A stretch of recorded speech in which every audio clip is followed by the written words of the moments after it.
बिस्मिल्लाहिर्रहमानिर्रहीम अस्सलामुअलैकुम। I hope you are all well. जी प्यारे बच्चों, यकीनन आप अपनी तालीम में बेहतर से बेहतर होने के साथ साथ ख़ुद को मज़ीद बेहतरीन बनाने में कोशिश होंगे। एक नई वीडियो और एक नए इंटरेस्टिंग टॉपिक के साथ हाजिर।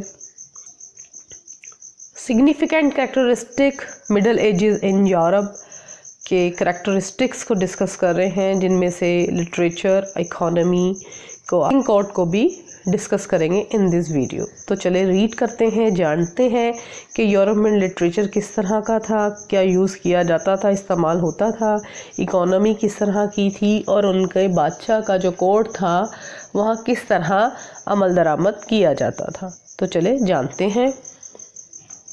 लिटरेचर अदब को कहते हैं। The main literature produced during the Middle Ages was written by religious priests and monks। पैदा होने वाला अहम अदब मजहबी पादरियों ने लिखा था। जो सबसे पहले जो लिटरेचर लिखा गया था वो मजहबी पादरियों ने लिखा था। One of the most popular books of the Middle Ages was the Golden Legend।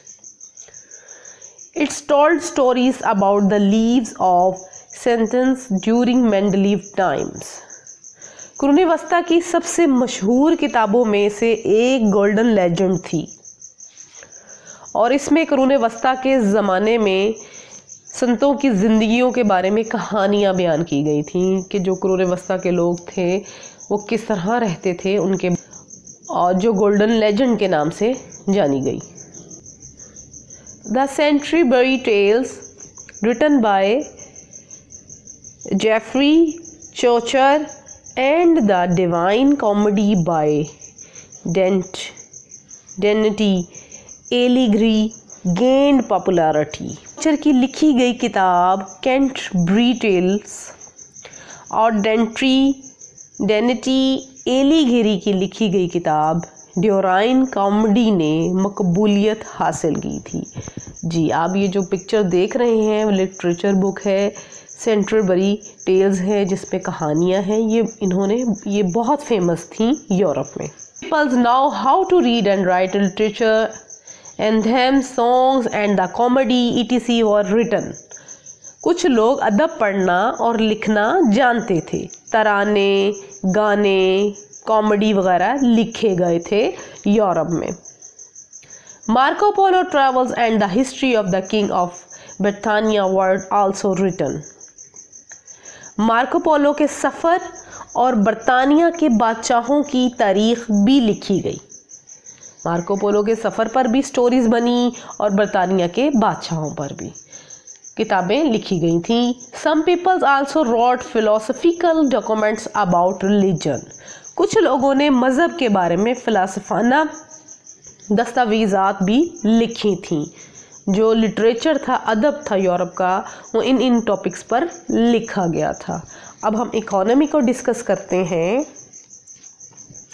Economy माशियत को कहते हैं। During middle edges generally Europe was rural and it's economy depends mostly on agriculture. Europe में कुरान वस्ता के जो लोगों की माशियत आम तौर पर यूरोप दही था, इनके देहाती, इनकी माशियत का ज़्यादातर इन्हिसार ज़राअत पर था। एग्रीकल्चर यानी ज़राअत पर था। Merchant to trade with the people of the Byzantine empire in south eastern Europe. ताजरों ने जनूबी मशरकी यूरोप में बास्तीनी सल्तनत के लोगों के साथ तजारत के लिए बहुत दूर का सफ़र किया।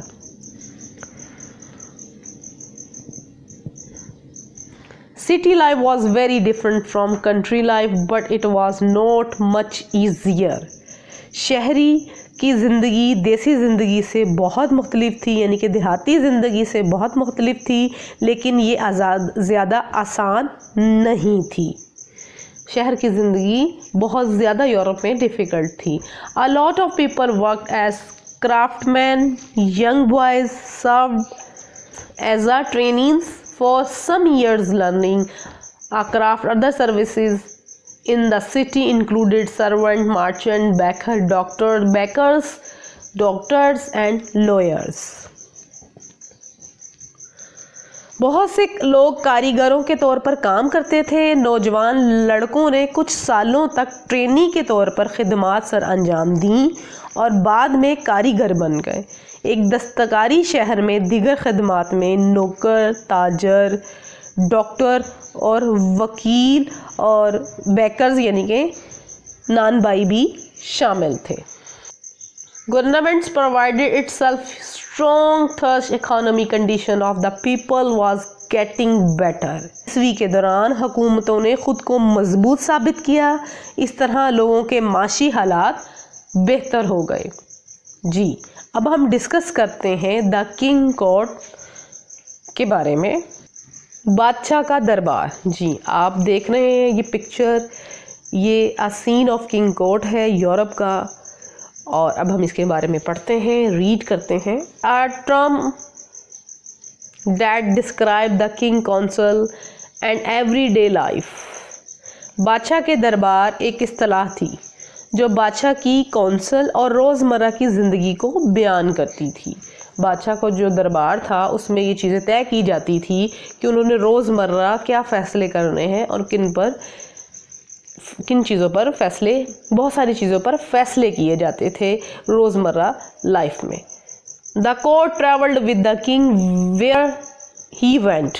बादशाह जहाँ भी जाता दरबार इसके साथ सफ़र करता था। The king was supposed to seek advice from the wise man of his court, which would into relative lords and members of the church, etc. बादशाह को अपने दरबार के अक्लमंद आदमियों से मशवरा लेना चाहिए था, जिसमें रिश्तेदार, आका और चर्च के अरकान शामिल होंगे। Most king held court and made judgment. They used to hear complaint and issues people. They made decisions with the help of their council. अक्सर बादशाहों ने अदालतें लगाईं और फैसले सादर किए। वो लोगों की शिकायत और मसाइल सुनते थे और अपनी कौंसल की मदद से फैसले करते थे।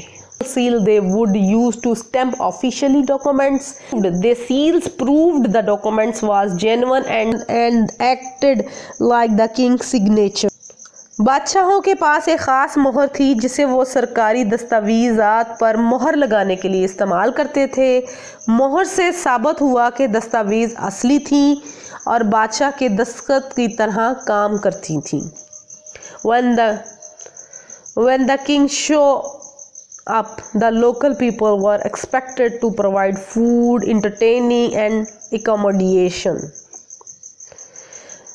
जब बादशाह ज़ाहिर हुआ तो मुकामी लोगों से तवक्को की जाती थी कि वो खाना, तफरी और रहाइश फराहम करेंगे। यानी कि बादशाह जब सफ़र के दौरान होता और वो जिस जगह पर पड़ाव डालता तो मुकामी लोगों से तवक्को की जाती थी कि वो बादशाह के खाने का, तफरी का, इंटरटेनमेंट का और रहाइश का जो है ना इंतज़ाम करेंगे, उनको बादशाह को फराहम करेंगे जब वो सफ़र पे होगा। जी, आई होप सो आज के टॉपिक की आपको अच्छे से समझ आ गई होगी। अगर आपको टॉपिक अच्छा लगे तो लाइक कीजिए, शेयर कीजिए और कमेंट की सूरत में अपनी आरा से ज़रूर आगाह कीजिएगा। मिलते हैं नेक्स्ट एक नए टॉपिक के साथ नई वीडियो में। अल्लाह हाफ़िज़।